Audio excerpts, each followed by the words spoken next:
It's almost time for the new 2023 cars to roll out, and there's one team that the whole world is watching. That team is Ferrari. Last year, they seemed to have it all figured out. They had a fast car right from the start for the first time in years. They won 2 of the first 3 races. They were on cloud 9.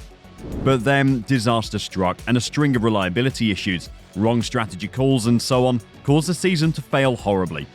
So the higher-ups decided it was time for a change, and Ferrari Vasseur was appointed as the new team principal.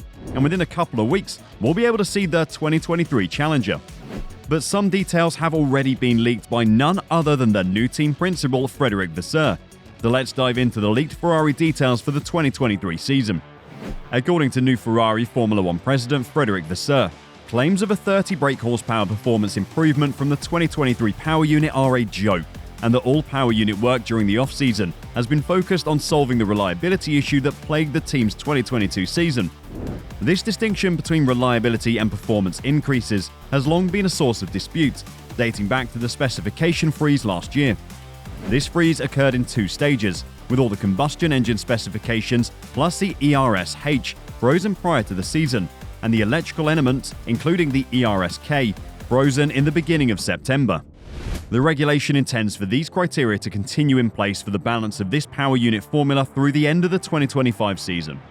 However, teams can make reliability adjustments, providing they are allowed by the FIA technical department, who must be satisfied that the alterations are for the sole purposes of reliability, safety, and cost saving.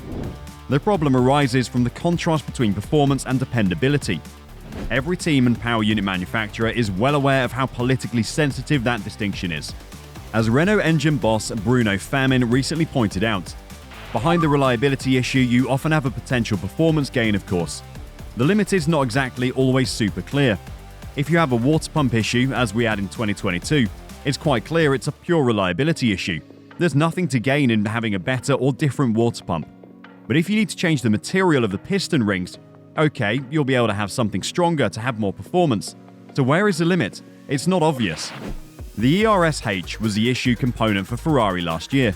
Following Charles Leclerc's power unit failure at the Azerbaijan Grand Prix, Ferrari used the ERS-H less aggressively, resulting in a performance loss of roughly 0.2 seconds of lap time.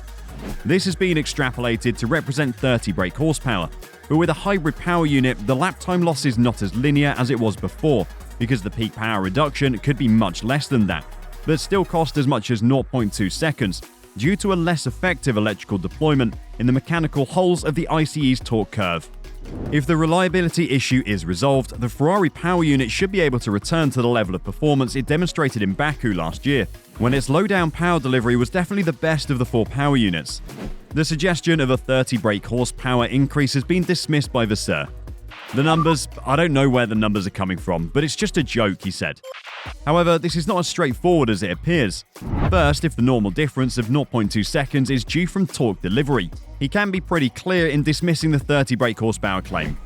Second, considering how delicate the topic is under restrictions aimed at freezing engine performance, he'll be understandably hesitant to accept any performance improvement at all.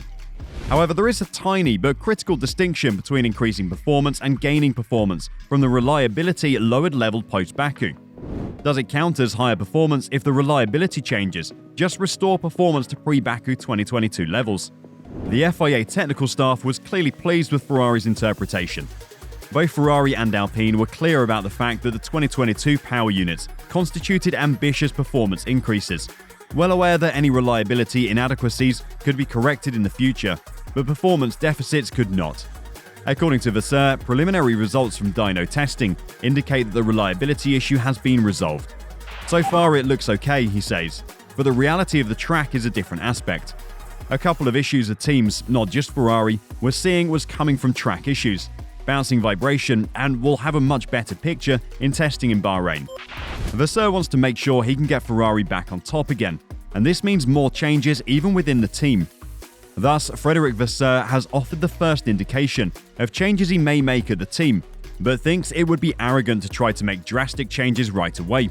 Vasseur joined Ferrari from Sauber to take over as team principal, succeeding Mattia Binotto. Vasseur inherits a team that placed second in the World Championship in 2022 and developed the fastest car for at least half of the season, However, Ferrari's championship aspirations were plagued by a variety of issues, including poor reliability, strategy blunders, and poor mid-season development.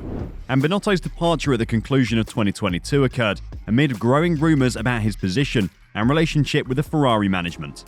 Vasseur is widely expected to make reforms that Binotto was too timid to enact throughout his tenure. Vasseur has begun a thorough assessment of Ferrari's operations since joining the company. The outcome of this may determine Vasseur's leadership. While car and engine performance will be important for Ferrari, that is outside of his control for the time being.